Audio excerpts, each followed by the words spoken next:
안녕하세요. 직장인 투자자 A입니다. 최근 일주일간 비트코인이 굉장히 지루한 움직임을 보여주고 있는데요. 약 28,000불대에서 거의 움직임 없이 횡보를 하고 있습니다. 비트코인이 한동안 많이 올랐고 횡보를 하고 있으니까 곧 알트 불장이 오는 것 아니냐라는 목소리도 많은 것으로 알고 있습니다. 오늘은 그에 대한 저의 생각과 함께 현재 시황에 대한 저의 관점도 다시 한번 공유드리려고 합니다. 먼저 거시 경제적인 상황을 간단히 한번 짚고 넘어가면 얼마 전 있었던 미국의 물가지수 발표 때 2월의 물가지수가 지난번 물가지수보다도 낮은 편이었고 또 이번에 예상됐던 물가지표들 수치보다도 낮은 편이었습니다. 즉 물가가 생각만큼 잘 잡히고 있구나 라고 해석을 할 수 있었고요. 그러다 보니 올해의 금리 인상 전망도 원래는 현재 5%에서 5.25%로 한 번 더 올릴 수 있다는 의견이 더 많았는데 물가지수가 잘 잡히고 있는 모습을 확인하고 나서는 그대로 5월에도 동결일 것이다 라는 예상이 조금 더 많아졌고 이 금리 동결 기간이 9월까지 이어질 것으로 전망되고 있죠. 차트에서 보면 무려 이 시점이 9월 20일 FOMC입니다. 즉 저의 관점에서는 지금부터 약 5개월에서 6개월간 상승장의 우호적인 금리 동결 기간이 유지될 수 있겠다라고 보고 있고 해당 기간에는 최대한 매도보다는 매수 포지션으로 접근을 해보려고 합니다. 물론 저는 매수를 이미 거의 다 했기 때문에 홀드 포지션으로 진행을 하겠죠. 미국의 경기 침체의 선행지표였던 장단기 금리차도 현재 0 아래에서 머무르고 있고요. 과거에는 이 수치가 0 아래에 머물다가 다시 0 위로 올라오기 시작하면 경기 침체가 왔었죠. 2000년대에도 그랬고요. 2008년 금융위기 때도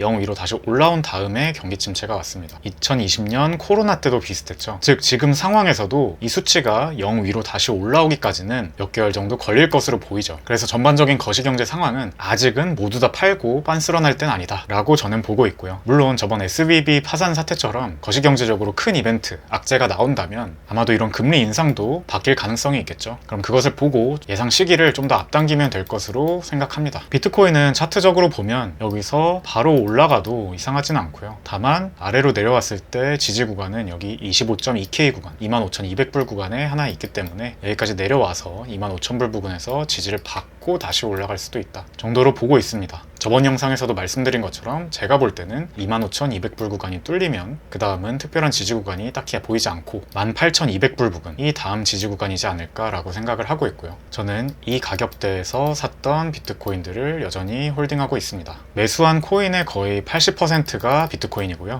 20% 정도만 알트코인으로 가지고 있는데 저는 상승장이 오더라도 또는 오지 않더라도 상승세 초반에는 비트코인이나 이더리움 같은 대장격의 코인들이 더 많이 오르는 경우가 많았기 때문에 이렇게 포트폴리오 구성을 해놨고 이러한 구성을 가급적이면 계속해서 유지할 생각입니다. 지금 구간에서부터 또는 더 올라서 32,000불 이상 올라온 구간에서부터 알트코인장이 곧 펼쳐지지 않을까라는 기대감들이 있다고 들었습니다. 결론적으로 비트코인의 상승세의 폭이 둔화되고 고점으로 예상되는 부분에서 이렇게 약상승 및 횡보를 할 때 상승세의 마지막에서 알트코인들이 이렇게 큰 상승률을 보여주는 경우가 과거에 종종 있었습니다. 다만 그 알트코인들의 상승세가 과거 이 하락장 고점에 물려있던 부근까지는 올라가서 탈출시켜주진 못할 확률이 매우 높다고 생각을 하는데요. 과거 2018년의 대하락장과 그 이후에 2019년 상반기 미니 반등장의 사례를 한번 보겠습니다. 당시 거의 최고점이었던 2018년 상반기 고점에서부터의 하락률을 비교한 것인데요. 캔들 차트가 비트코인, 주황색 선이 이더리움, 청록색 선이 리플입니다. 보시면 고점과 비교했을 때 비트코인은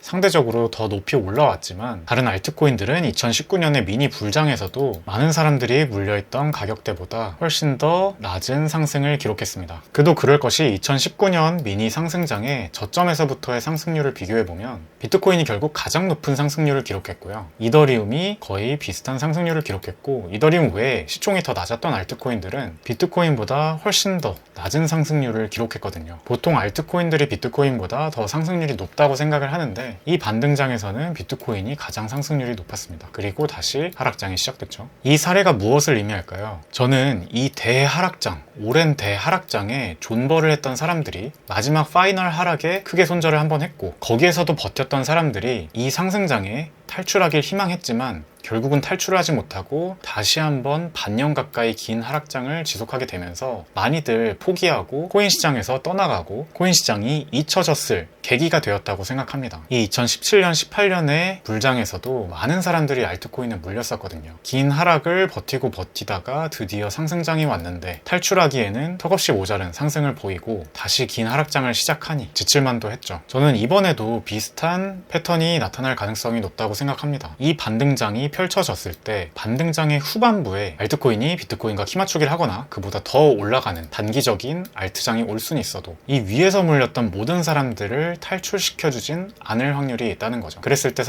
많은 사람들이 코인장을 다시 한번 떠나가거나 손절을 할 거고 한 번 더 조정을 거친 뒤에 재상승할 때 이때도 역시 한동안 비트코인과 이더리움이 먼저 오르다가 나중에 대세 상승장의 후반부가 됐을 때 중반부 이상에서부터 알트코인들이 비트코인보다 훨씬 더 많이 오르는 그런 장세가 펼쳐질 확률이 보다 높다고 봅니다. 그래서 저 역시도 가지고 있는 대부분의 비트코인을 홀딩하고 있다가 여러 근거들을 종합해 봤을 때 상승장이 끝나가고 있는 것 같다 라고 생각이 되면 알트코인의 비중을 조금 올려볼 수는 있겠는데 본격적인 알트코인 매수는 나중에 대세 상승장이 되어서 대세 상승장의 중반 이후에 본격적으로 투입할 생각이다 라는 점 참고해 주시면 좋을 것 같습니다. 물론 투자는 본인의 선택이니만큼 여러 관점들 잘 종합하셔서 현명한 선택하시길 바라겠고요. 제가 매수 매도 전략이나 관점에 변화가 있을 때는 영상을 통해서 앞으로도 계속해서 공유드리도록 하겠습니다. 오늘 영상도 끝까지 시청해주셔서 감사하고요. 저는 다음 영상에서 더 좋은 내용으로 찾아뵙겠습니다. 직장인 투자자 A였습니다.